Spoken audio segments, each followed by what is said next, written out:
నాడు నమస్తే తెలంగాణ పత్రికలో వచ్చిన ఒక కథనాన్ని వైసీపీ వాళ్ళు ఇప్పుడు చూపిస్తూ ఎన్జీటీకి వెళ్ళక ముందే మేలో జీవో వచ్చిన తర్వాత రాయలసీమ లిఫ్ట్ ఇరిగేషన్ ప్రాజెక్టుకు సంబంధించి ఎన్జీటీకి వెళ్ళక ముందే 14% పనులు పూర్తయ్యాయి. ఎన్జీటీకి వెళ్ళి మళ్ళీ జగన్మోహన్ రెడ్డి దిగిపోయే టైంకో ఏమో బహుశా 87% రాయలసీమ లిఫ్ట్ ఇరిగేషన్కి సంబంధించి పనులు పూర్తయిపోయాయి అనేది నమస్తే తెలంగాణ రాసింది. చూసారా 80%కి పైగా అక్కడ పనులు జరిగిపోయాయి. కేవలం ఇంకా ఒక 20% లోపలే పనులు మిగిలి ఉన్నాయి. వాటిని చంద్రబాబు ఆపేశారు. రాయలసీమకి తీరని ద్రోహం చేశారనే విషయాన్ని వాళ్ళు తెర మీదకి తీసుకొచ్చారు. మీరు వెళ్ళి క్షేత్రస్థాయిలో చూశారు కాబట్టి నిజంగా 80%కి పైగా పనులు పూర్తయినట్టు అక్కడ ఉందా? అక్కడ ఎంత మేరకు పనులు పూర్తయ్యాయి? కేవలం ఇంకొక 20% దగ్గరలో పనులు పూర్తి చేస్తే రాయలసీమకి నీళ్లు తీసుకుపోవటానికి, రాయలసీమని సస్యశ్యామలం చేయడానికి అవకాశం ఉండేదా? గోపి గారు, నేను ఇంతకుముందే ప్రస్తావించా 3,885 కోట్ల వ్యయాంచనాతో ఆ ప్రాజెక్టును జగన్మోహన్ రెడ్డి గారి ప్రభుత్వం పరిపాలన అనుమతించింది. ఒక 750 కోట్ల లోపే కాంట్రాక్టుకు బిల్లులు చెల్లించారు. పనులు జరిగుంటే కాంట్రాక్ట్ సంస్థకు బిల్లు పెండింగ్ లో ఉంటుంది.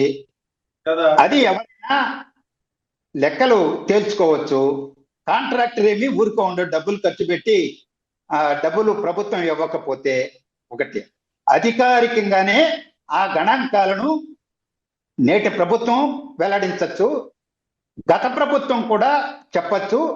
ఆ కాంట్రాక్టు పనులు చేసినటువంటి సంస్థ కూడా వెల్లడించవచ్చు.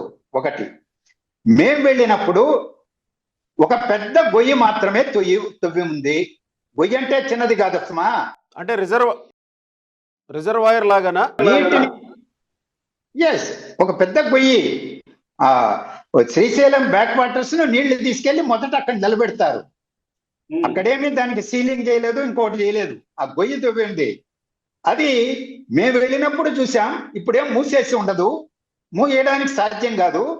తెలంగాణ ముఖ్యమంత్రి కానీ, లేకపోతే హరీష్ రావు గారు కానీ, వీలైతే రాగలిగితే కేసీఆర్ గారు కానీ, ఎవరైనా ఆ రాష్ట్ర రాజకీయ పార్టీల నేతలు కానీ, అధికారులు కానీ, కృష్ణా యాజమాన్య బోర్డు కానీ ఎవరైనా అక్కడికి వెళ్ళి ప్రతినిధి వర్గంగా చూడవచ్చు.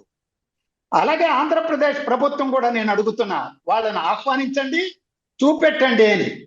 నిజంగానే ఆ గొయ్యి కంటే ఇంకా ఎక్కువ ఏమైనా పని జరిగిందా? అక్కడ ఎత్తిపోతలు నీటిని ఎత్తిపోయడానికి మోటార్లు బిగించారా? అక్కడి నుంచి నీటిని తరలించే కెనాలు తవ్వి శ్రీశైలం ప్రధాన కాలువలకు అనుసంధానం చేసినటువంటి కాలువ తవ్వారా? ఏ పని జరిగింది? ఎంత పని జరిగింది?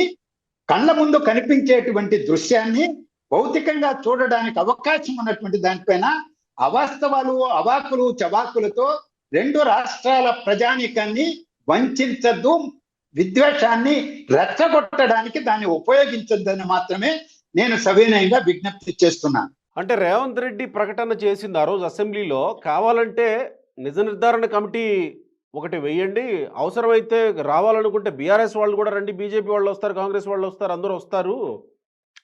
ఇప్పుడు ప్రస్తుతం పనులు నేను చెప్పిన తర్వాత ఆగిపోయినాయి అని రేవంత్ రెడ్డి చెప్పిన తర్వాతే కదా ఈ స్థాయిలో చర్చ వచ్చింది. అంటే ఇప్పుడు ఆగిపోయినాయి అంటే రేవంత్ రెడ్డి చెప్తున్న దాని ప్రకారం పనులు కొనసాగుతున్నట్టే అనుకోవాలా? రేవంత్ రెడ్డి చెప్పిన తర్వాత ఆగిపోయినట్టు అనుకోవాలా? వాళ్ళ వాస్తవం, ఆ కాంట్రాక్ట్ పని తీసుకున్నటువంటి బహుశా మెగా కృష్ణారెడ్డి కన్స్ట్రక్షన్ కంపెనీ అనుకుంటాను. ఆయన 2 రాష్ట్రాల్లో పనులు చేస్తున్నాడు. ఆయన నుంచి అఫిడవిట్ తీసుకోండి. వాళ్ళు ఎప్పుడు పనులు ప్రారంభించారు, ఎంత పని చేశారు, ఎంత బిల్లులు గవర్నమెంట్ నుంచి తీసుకున్నారు, ఎప్పుడు ఆపేశారు, ఎందుకు ఆపేశారు. ఇవాళ కాంట్రాక్ట్ సంస్థ కాకుండా వేరే వాళ్ళు తవ్వలేరు కదా. అక్కడికి పోయి చంద్రబాబు నాయుడు గారు లేకపోతే ఇరిగేషన్ శాఖ మంత్రి అధికారులు పోయి తవ్వరు కదా. ఒక కాంట్రాక్ట్ సంస్థ తవ్వాలి. ఆ కాంట్రాక్ట్ తీసుకున్నటువంటి సంస్థ ఈరోజు అఫిడవిట్ దాఖలు చేయమనండి. ఇవాళ ఉన్నత స్థాయి కమిటీ కేంద్ర ప్రభుత్వం వేసింది. అందులో తెలంగాణ అధికారులు ఉన్నారు, ఆంధ్రప్రదేశ్ అధికారులు ఉన్నారు. ఇద్దరు ముఖ్యమంత్రులు కేంద్ర జల సంఘం యొక్క మంత్రి సమక్షంలో అంగీకరించిన దాని ప్రకారమే రెండు ప్రభుత్వాలు కమిటీకి సభ్యులను రికమెండ్ చేశారు. వాళ్ళందరూ అధికారులే. అధికారుల కమిటీ, రాజకీయ నేతలు అందులో లేరు. ఆ కమిటీని అడగమనండి, కాంట్రాక్ట్ సంస్థని లేదా ఆంధ్రప్రదేశ్ ప్రభుత్వాన్ని, ఎంత పని జరిగింది, ఎంత బిల్లు చెల్లించారు, ఇంకా ఎంత చెల్లించాలి, మొత్తం దానికి వ్యయ అంచనా ఎంత, జీవో అన్ని కూడా కాల్ ఫార్ చేయండి. ఎందుకు అవాస్తవాల పైన ఆధారపడి విమర్శలు, ప్రతి విమర్శలు, ఆరోపణలు, ప్రత్యారోపణలు? అంటే మీరు వెళ్ళి చూసినప్పుడు లక్ష్మీనారాయణ గారు కేవలం ఆ 795 కోట్లో ఏమో బహుశా ఒక ఫిగర్ చెప్తున్నారు. ఆ ఫిగర్ వరకు మాత్రమే అక్కడ పనులు జరిగినాయి అనే అంచనాకి ఏమన్నా మీరు రావడం జరిగిందా? పోనీ అలా అంచనా వేయగలిగారా?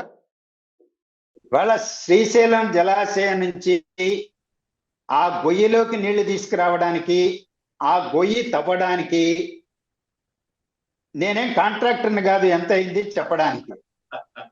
ఆ కాంట్రాక్ట్ ఈరోజు 10 రూపాయల వ్యయం చేసేదాన్ని 100 రూపాయలు తీసుకుంటున్నాయి కాంట్రాక్ట్ సంస్థలు. అక్కడే కిక్ బ్యాక్స్. ఈపీసీ విధానంలో 10 రూపాయల పనిని 100 రూపాయలుగా చూపెట్టి అడ్వర్టైజ్మెంట్ అది వాళ్ళు టెండర్ పాడుకొని పనులు చేస్తున్నారు, ప్రజాధనాన్ని కొల్లగొడుతున్నారు. అలాంటి దశలో ఆ గొయ్యి తవ్వడానికే ఎన్ని వందల కోట్లు తీసుకున్నారో నాకు తెలియదు కదా. బిల్లు చెల్లించిన విషయాన్ని ఆనాడు పయ్యావల్ కేశవ గారే ఆ కమిటీ చైర్మన్ గా, పిఎస్సి చైర్మన్ గా చెప్పిన మాట నేను చెప్పాను. ఈరోజు ఆయన కదా ఆర్థిక శాఖ మంత్రి, ఆయనే బయటకు వచ్చి చెప్పచ్చు కదా ఎంత ఖర్చు పెట్టారు, ఎంత చెల్లించారు, ఎంత పని జరిగింది అని. అలాగే మనం ఈరోజు socio economic survey reports Telangana విడుదల చేస్తుంది, ఆంధ్రప్రదేశ్ ప్రభుత్వం కూడా విడుదల చేస్తుంది.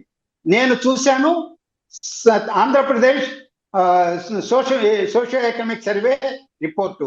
అందులో కూడా రాయలసీమ ఎత్తిపోతల పథకం పనులు ఎంత జరిగాయో, ఏ ఉద్దేశంతో దాన్ని చేపట్టారో ఆ వివరాలు కూడా అందులో ఉన్నాయి. అది అఫీషియల్ డాక్యుమెంట్, మీకు నాకు అందరికీ అందుబాటులో ఉండేటువంటి డాక్యుమెంటే కదా. Right sir.